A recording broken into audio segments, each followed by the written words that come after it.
चौधरी कोचिंगच्या या यूट्यूब चॅनलवर मी तुमचं सगळ्यांचं मनपूर्वक स्वागत करतो। उद्या होणाऱ्या पेपरकरता एक IMP पेपर तुमच्यासमोर दिसत असेल।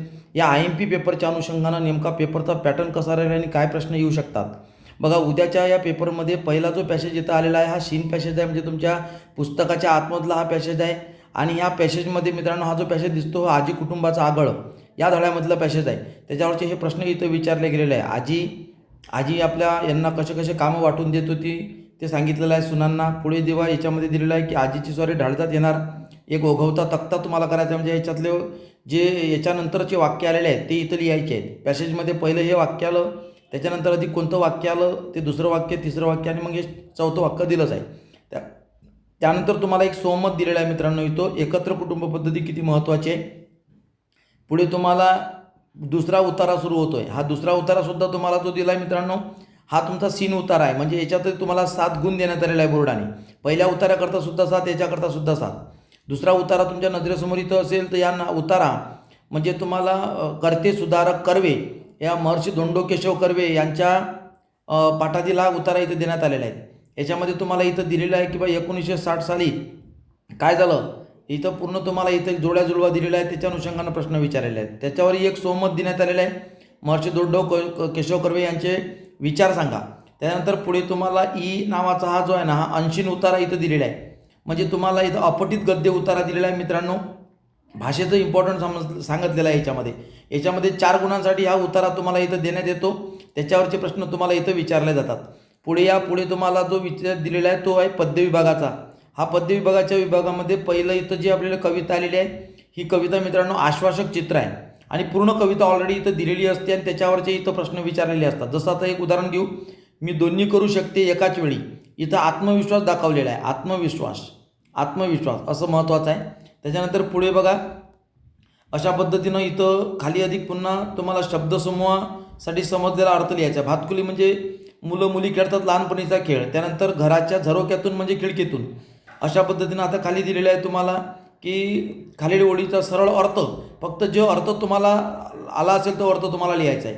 काव्यसौंदर्य म्हणजे याच्यामध्ये कवितेचा विषय, कवितेचं नाव आणि कवितेसंदर्भातला कवितेच्या ओळीचा तुम्हाला अर्थच लिहायचा असतो, बाकी वेगळं काही नसतं। परंतु हा जो असतो कवितेतला प्रश्न, या प्रश्नांमध्ये जर तुम्ही गेले तर खोद आणखी थोडेसे आणि उत्तम लक्षण अशा 2 कविता तुम्हाला दिल्या जातात आणि खाली तुम्हाला काही मुद्दे दिले जातात, त्या मुद्द्यांवर तुम्हाला लिहायचं असते।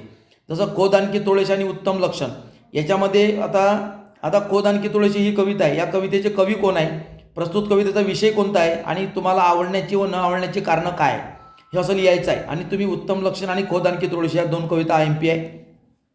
पुढील आता याच्यामध्ये आपण विषय वगैरे तुम्हाला पुढच्या व्हिडिओमध्ये मी दिला आहे।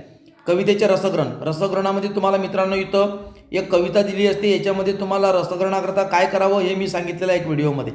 स्थूल वाचन हे 6 गुणांसाठी आपल्याला इथं दिलेलं आहे मित्रांनो।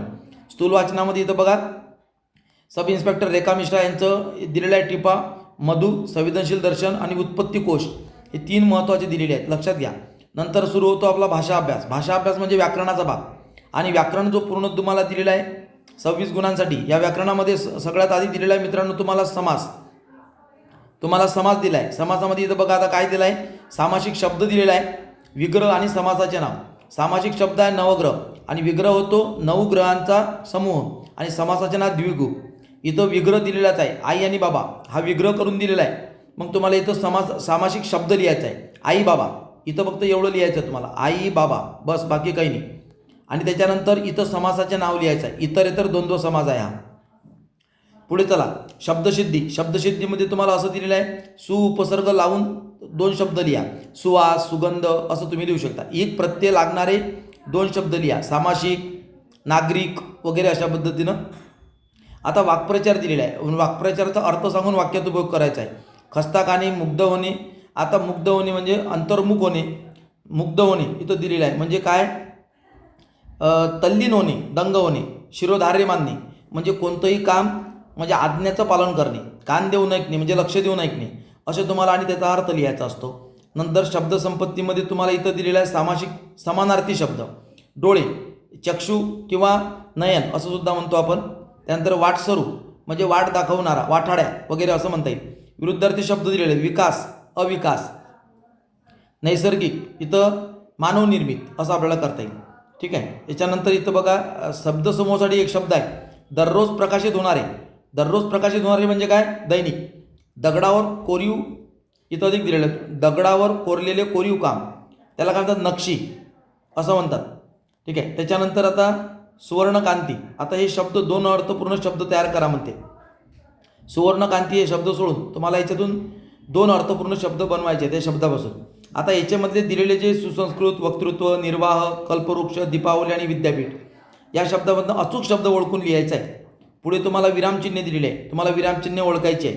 हे इथं दिलेलं अर्धविराम आहे आणि इथं तुम्हाला दिलेलं प्रश्नार्थक चिन्ह आहे, काही कठीण नाही. पारिभाषिक शब्द बेंच आणि कॅलिओग्राफी असं दोन दिलेले आहे. त्यानंतर उपयोजित लेखन दिलेलं आहे. उपयोजित लेखनामध्ये आता तुम्हाला इथं पत्रलेखन दिलेलं आहे. मित्रांनो, हे 6 गुणांसाठी पत्रलेखन असते. पत्रलेखनामध्ये तुम्हाला पत्रमध्ये बघा मागणी, विनंती, तक्रार आणि एक अभिनंदन पत्र. आता इथं पत्र काय आहे बघा, पहिलं पत्र दिलेलं आहे स्वतःची पुस्तकांची मागणी करणारे पत्र, आणि इकडे दुसरं जे पत्र दिलेलं आहे या पत्रामध्ये दिलेलं आहे विनंती पत्र. असे दोन पत्र आहे, त्यातील एक पत्र लिहायचं आहे. ते जर जमत नसेल तर त्याला किंवा ऑर आहे. पत्र लिहिता नाही आलं तर तुम्ही सारांश लेखन करू शकता. हा सारांश लेखन जो असतो मित्रांनो, हा सारांश लेखन म्हणजे प्रश्न क्रमांक 1 अ 1 ई यामधील जो अपठित उतारा असतो त्याचं सारांश लेखन. सारांश लेखन म्हणजे त्या उताराला 1/3 करायचे असते. समरी रायटिंग सोपं आहे, काही कठीण नाही. पुढे जाहिरात लेखन आहे. आता ते वरच्या ज्या कृती आहेत म्हणजे जसं इथं हा जो उपयोजित लेखन आहे यातल्या 3च कृती आपल्याला इथं ह्या तो आरच आहे, दोनपैकी एक कोणती करता येते, पत्र किंवा सारांश लेखन. परंतु इथे जे पुढे दिलेलं आहे आता तुम्हाला कोणतेही खालील कृती सोडवा, कोणते 2च कृती. एक जाहिरात लेखन आहे, जाहिरात करायची आहे, आणि त्याच्यानंतर दुसरं बातमी लेखन आहे, दुसरी बातमी लेखन दिलेली आहे, आणि तिसरी दिलेली आहे कृती ते म्हणजे कथालेखन. अशा 3पैकी 2च सोडवायचे. त्याच्यानंतर शेवटचा विभाग आहे मित्रांनो, तुम्हाला इथे दिलेला आहे की कोणतीही एक कृती सोडवा. हा तुम्हाला निबंध लेखनाचा आहे, आणि निबंध लेखन आपल्याला मित्रांनो इथं बघा 8 गुणांसाठी निबंध लेखन दिलेलं आहे. आणि म्हणून निबंधाचे 3 विषय आहेत, आणि 3 विषयापैकी कोणतेही एकच विषय सोडवायचा आहे. प्रसंग लेखन येणार, आत्मकथन येणार आणि वैचारिक लेखन येणार. 3पैकी कोणतंही एकच सोडवायचं आहे. म्हणून एक चांगलं करा आणि चांगलं व्यवस्थित करून ठेवा. 8 गुणांसाठी आहे. आकर्षक सुरुवात, त्याच्यानंतर व्यवस्थित भाषाशैली, रसोदीर्घांच्या चुका टाळा आणि बढिया पद्धतीने. या पेपरचा व्यवस्थित सराव जर केला तर उद्याच्या पेपरमध्ये तुम्हाला काहीही अडचण जाणार नाही. तुम्हाला येणाऱ्या पेपरकरता आणि पुढच्या याच्याकरता बेस्ट ऑफ एफर्ट्स. चला, थँक्यू सो मच.